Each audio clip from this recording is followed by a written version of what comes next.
Welcome to the Good Manufacturing Practices course. At the end of this course, you will be able to recognize good manufacturing practices, be able to implement them in order to follow up, and prevent, reduce, or eliminate any risk of contamination. These practices apply to all personnel entering the production and warehouse areas. That includes all employees, visitors, and contractors. But what are good manufacturing practices? They are a series of basic practices and procedures of mandatory use for companies belonging to the food industry. These are put in place in order to produce safe food, which means it will not cause harm to the consumer when they eat it. GMPs include the following practices: personnel, warehousing and processing, and general. First, we will review the practices that staff must comply with. All personnel must present themselves clean and neatly to work. The clothes they wear must be clean and must not be torn or have holes. The following are not allowed on the operations floor: thin strap or strapless blouses and shirts. Skirts are not allowed. Shorts or short pants that expose the leg. Torn, frayed or tattered clothing. Sweatpants or tights. Any clothing with items that could fall off, such as rhinestones, beads, glitter, or tassels. Other things to remember: no false eyelashes. No nail polish, including glitter and false nails. Nails should be kept short and clean. Only light makeup and perfume is allowed. We will now review the practices we have to comply with in the processing and warehousing areas. To enter the processing and warehouse areas, only the main entrance should be used. If you enter through exit doors, ramps, or emergency doors, these are not equipped with hygienic areas. Any door must be kept closed at all times. We also have personal protective equipment or PPE that everyone must wear. These are earplugs in roasting, maintenance, and peanut butter areas, hair nets, beard nets if applicable, gowns, and safety shoes. Gowns are not allowed in the restrooms, cafeteria, and outside of the plant, including the smoking areas. Hairnets are not allowed outside or in restrooms. Gowns and hairnets help us guarantee food product and safety. Safety shoes cannot be taken home. In addition, we have additional protective equipment that is specified in certain operations.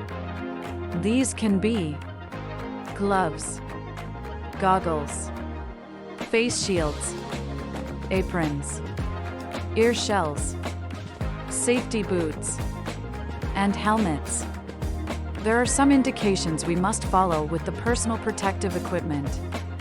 The company will provide you with the equipment you need according to your role, and you must use it to avoid accidents. All personal protective equipment you use must be in good condition. In case you lose personal protective equipment, notify your supervisor immediately.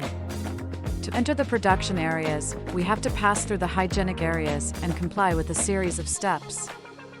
First, earplugs should be placed, if applicable. The next thing to do is put on the hairnet, which should cover all hair and ears, followed by the beard net, which should cover all beard, mustache, and/or goatee, if applicable. Then we put on the gown. The gown must be clean, in good condition, and must be buttoned up on the production floor. And finally, we must perform the correct hand washing technique. To perform a correct hand washing, we must comply with 6 steps. Step 1, wet your hands with water. Step 2, take soap from the dispenser. Step 3, rub your hands for 20 seconds. Don't forget to wash the palms, back of your hands, between your fingers, nails, thumbs, and wrists. Step 4, rinse with plenty of water to remove all soap residue. Step 5, dry your hands with the electric dryer. Step 6, apply sanitizer. And with these 6 steps, our hands are properly cleaned.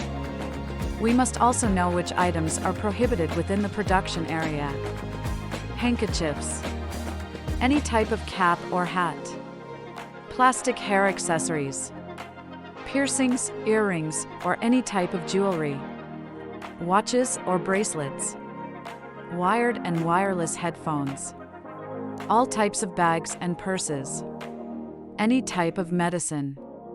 And finally, knives. If your operation requires it, authorized tools will be provided. Cell phone access to production, processing, and storage areas is prohibited. Smoking and chewing tobacco inside the plant is prohibited. Smoking is only allowed in the designated smoking areas. Do not throw cigarette butts on the floor, use the ashtrays or deposits provided.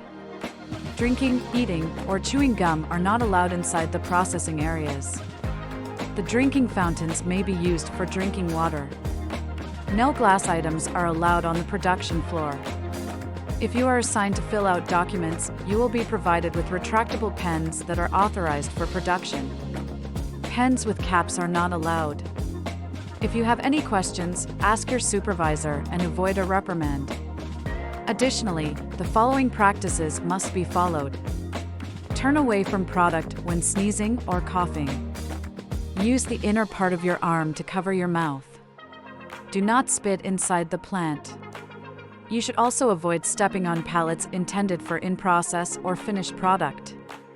You could have an accident.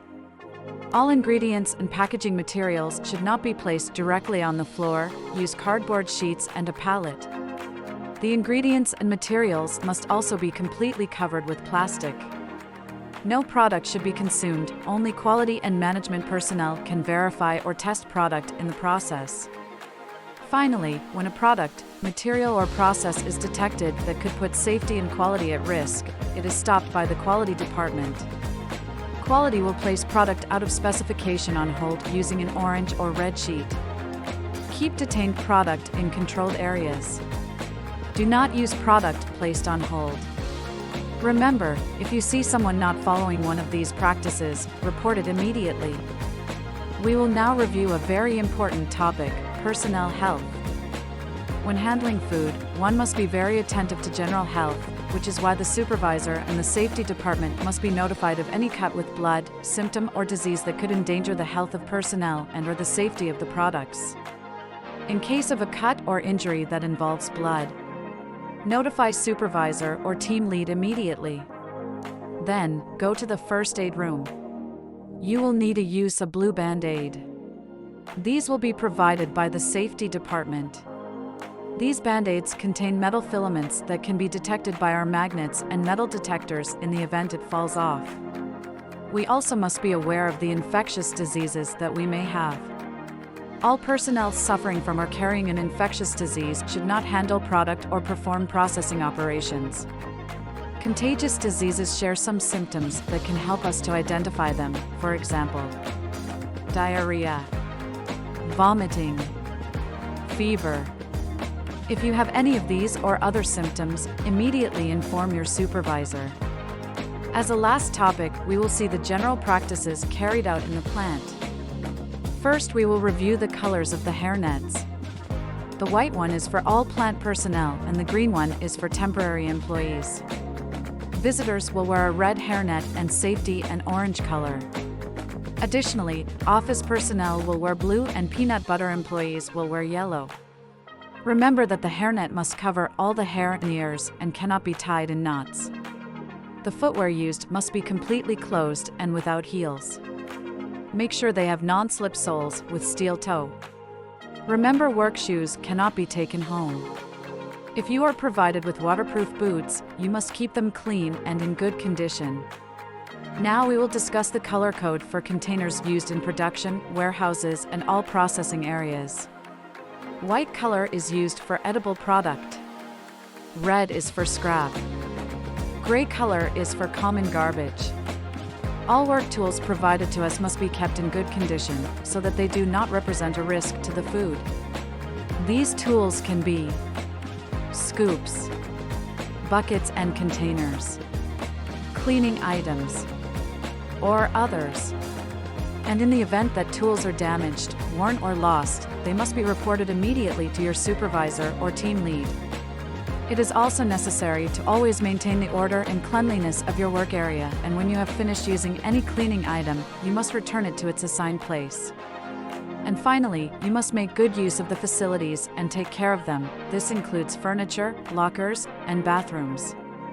remember that they are for your own use. In conclusion, all these practices are to ensure the safety and quality of our food, and, in addition, they are for your safety, so it is important to follow them. Any violation or non-compliance with good manufacturing practices may result in disciplinary action. This concludes the course. Thank you very much.